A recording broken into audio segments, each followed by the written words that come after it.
All right, so in Maya, we have a couple different lights that we can use. Today, I want to talk just about a couple of them. So one is a point light. You can see that it gives a really harsh light on the surface, really harsh shadows.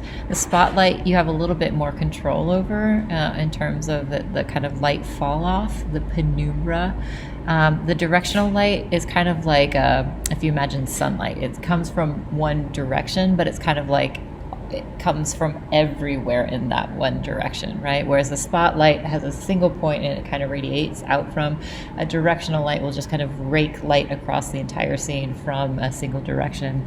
And then an area light is kind of like those big area lights that you might see in a photo studio that have those big hoods. So they're trying to give you like a big soft light from a single source. So it's you can see it's giving you a little bit softer of a shadow, so there's not quite that kind of harsh shadow, and it's giving you a softer raking light from a larger area. All right, so we are going to, in our scene, open up your sculptures. So we can use your sculptures as the abstract sculptures as the thing that we're lighting right now. But I want you to add a plane as a floor so that we get some, we can see some of those shadows and light bounces. We're going to open the rendering tab, and then some of these lights these are all Maya lights. Some of them don't actually work with Arnold renderers. We're going to use just a couple of these today. We're going to add a point light at the beginning. So once you add the point light, it's going to enter into your scene. You'll see like this little crosshair, and then we're going to go into our Arnold render view, and then run this IPR, which is like an instant interactive preview render. So it allows you to see what your final render will look like. So that you can still go in and make changes and make modifications with a preview window open. All right, so I'm going to go back into Maya, and I'm going to do that live for us. So I'm going to add a floor. So with my plane, I'm going to drag out a plane, and then I'm going to kind of center it here in my Maya scene. And then under my, where was I, rendering tab, I'm going to add this point light. So I'm sorry, that's a volume light, point light here. So it's the one next to directional. So this is our kind of ambient light. I don't think that works with Arnold. This is our directional light, our point light, our spotlight, and then our area light. So I'm going to add this point light. So here it enters into our scene. And I'm going to drag it kind of over on top-ish of my cylinder over here. So then I'm going to open up my IPR window. So over here in my rendering toolkit icons, next to the clapboard with the gear, there's a clapboard that says IPR. I'm going to open that up, and then warning output driver AOV RGBA is null. That might not matter, but let's see. IPR, and then I'm going to render from my perspective view. Okay, so I can tell that my light is, what you'll see is just a black scene. And the reason you're seeing that is, and maybe, can I see? Yeah, there's like I can just start to make out the faintest hint of a little light kind of hitting the top of my cylinder here. It might not translate over the internet, but there's just the faintest little light. The reason it's a super faint light is because of the difference between the way Arnold calculates light and the way Maya calculates light. Let me talk about that, get my notes up. Okay, so let me get my, come on buddy, there we go. Okay, so depending on where you've placed your objects, you might barely be able to see something in the preview, or it may look completely black. That is because of the differences in the way Maya default renderer and Arnold render engine calculates light. So Maya lights don't use a decay rate by default. So Arnold uses a quadratic drop off.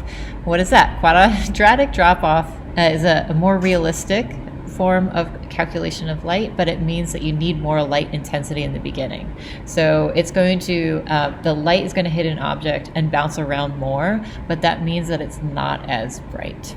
So what we need to do is go into our point light attribute editor and then increase our intensity. So we're going to select the point light, we're going to go into our attribute editor, and then we're going to change our intensity from something that I don't even know, it might be like 5 right now, to something more like 1,000. And that's going to actually depend on the scale of your scene. So the intensity of your light is going to depend on how big your objects are. It doesn't take as much light to light something small as it does to light something big.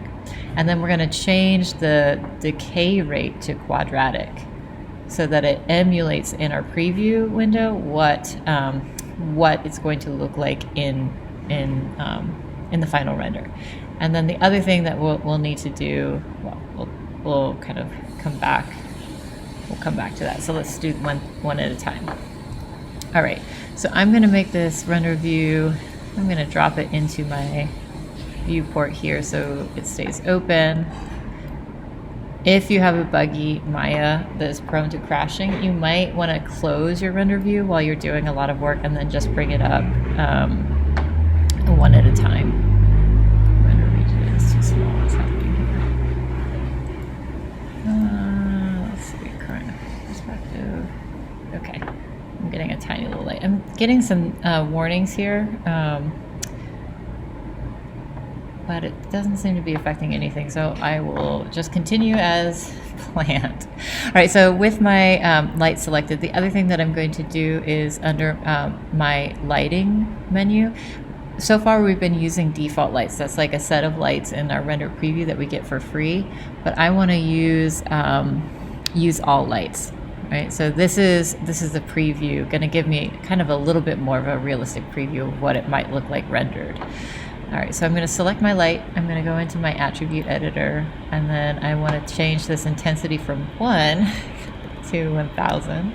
There we go. So, and then in the decay rate, I'm going to say quadratic, and that's going to change my render viewport preview to something that looks a little bit more like what it will look like in the final render view. So I can change my lights, the position of my lights, and it will update over here in my render viewport.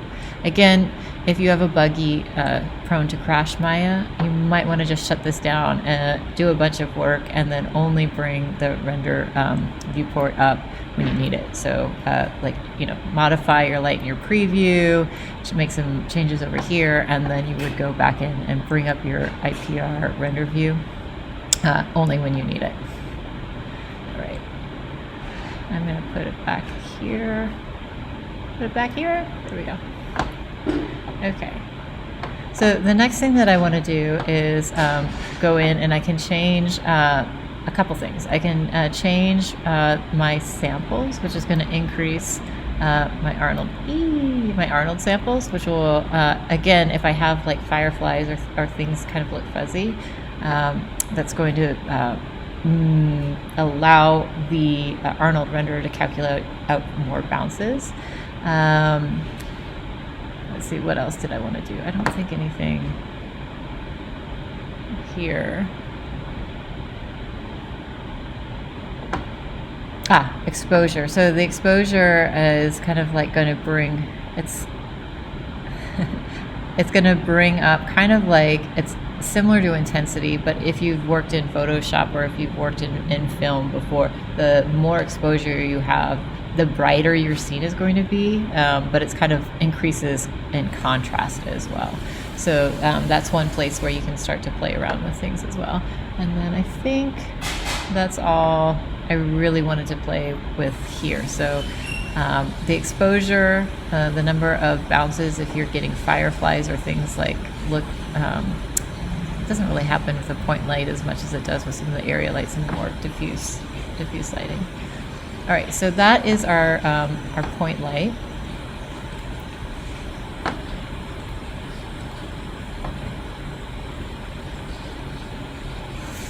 We've already turned on our view all lights in our viewport. Let's talk about the spotlight. So I'm going to delete the point light and I'm going to add a spotlight. So that looks like the little flashlight in our rendering tab. And then we're going to go in and talk a little bit about, again, make sure you want to change the intensity and the decay rate. There is also something in the spotlight, that kind of soft wash that I was talking about. That's called your penumbra, right? So that's kind of the gradient between the brightest point and then the kind of shadow. And then the cone angle is how wide of a spotlight, how wide is that light going to be moving. So we're going to go in there and play around with our spotlight. Delete this, and I'm going to add a spotlight. And you can kind of see which direction it's pointing as I'm moving it, but as you zoom in, I might have to shut down the render preview for now. There we go. You can see that the arrow is also going to tell you which direction it's pointing. So unlike the spotlight, you'd actually want to go in and probably change the rotation, right? So that it's looking at your scene. So the cone angle is a function of like how close the spotlight is to your scene, but it's also something that we can set. So again, I'm going to go in and change this to like 1,000, and then I'm going to say quadratic decay, and then I'm going to increase the cone angle, and then I'm going to increase the penumbra angle, which is going to give you more of that kind of softer shadow, and then the drop off is kind of like how far out do you want to focus this bright light, right? Okay, and then I can bring up my IPR window, and so it's still quite dark, so I'd probably want to bring up the intensity and maybe decrease the drop off here, and maybe increase the cone angle, and maybe bring down the penumbra a little bit.